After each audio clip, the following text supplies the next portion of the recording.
You feel it, don't you? That pressure to move faster, to become something now, to prove that you're not falling behind.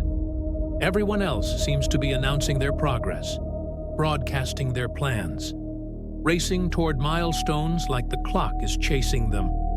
And you're quiet, watching, waiting.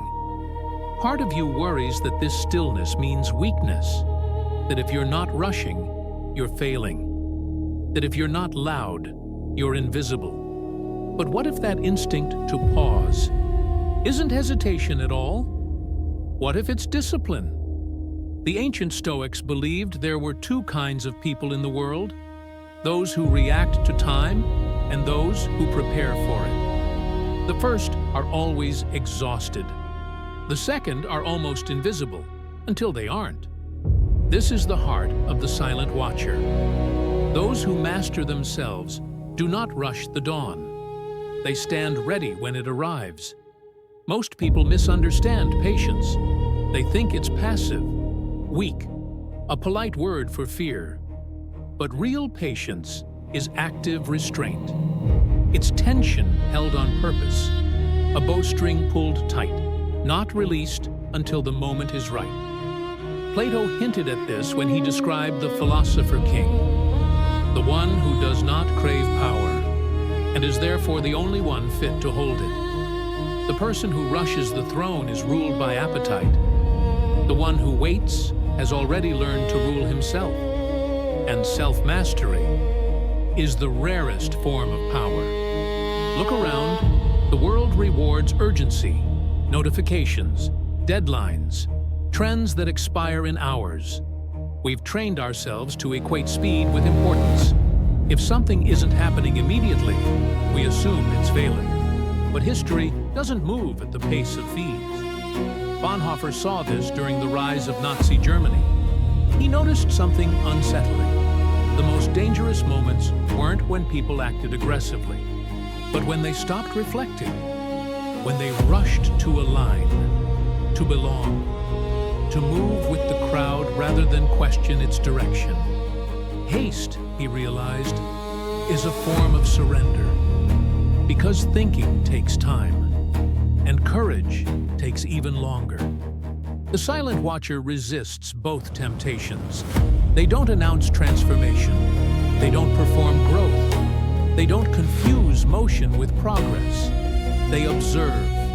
Nietzsche once wrote that maturity is the ability to endure tension without seeking immediate relief. Most people fail this test.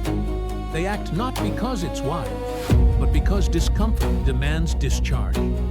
That's why so many decisions are impulsive. Why so many leaders speak before thinking. Why so many lives feel busy but empty. The silent watcher understands something unsettling. Not every moment demands action. Some moments demand readiness. Think of the hunter who fires too early and scares the prey away, or the general who attacks without supply lines and collapses under his own advance, or the person who announces a goal before building the discipline to sustain it. They weren't defeated by enemies. They were defeated by impatience. There's a reason monks trained in silence. Why samurai practiced stillness before combat. Why Stoics rehearsed loss in their minds before life delivered it. Stillness sharpens perception. When you stop rushing, you notice patterns. You see cycles others miss. You recognize when something is ripening instead of forcing it open too soon. This is uncomfortable in a culture addicted to immediacy, because waiting exposes insecurity. When you're quiet, you can hear your own doubts. When you're not moving, you can't hide behind busyness. Stillness removes the noise that protects the ego. That's why most people avoid it. They'd rather act poorly than sit with uncertainty. But the silent watcher knows a darker truth. Premature action often comes from fear, not courage. Fear of missing out. Fear of being forgotten. Fear that if you don't move now, you never will. Yet history favors those who prepare in silence. Machiavelli warned that power is most stable when it appears inevitable, not desperate. The ruler who scrambles reveals weakness. The one who waits, observes, and strikes at the correct moment seems almost destined. This applies far beyond politics. In your work, your relationships, your identity. How many times have you rushed a version of yourself that wasn't ready to exist yet? How many times have you spoken before understanding? Committed before grounding? Promised before building capacity? The silent watcher does something radical. They delay expression until alignment exists.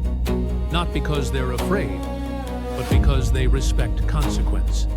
The dawn always arrives, but not on your schedule. Those who rush it burn energy trying to force light into the sky. Those who wait conserve strength and step forward when visibility is clear. And here's the quiet advantage no one talks about. When you stop announcing your readiness, you become ready. Discipline grows in secrecy. Strength compounds in silence.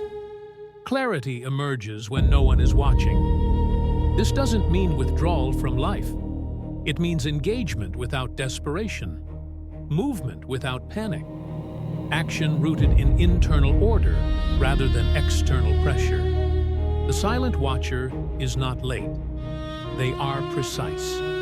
And when the moment comes, when conditions align, when timing clicks into place, their movement feels sudden only to those who weren't paying attention. But you'll know the truth. You weren't idle.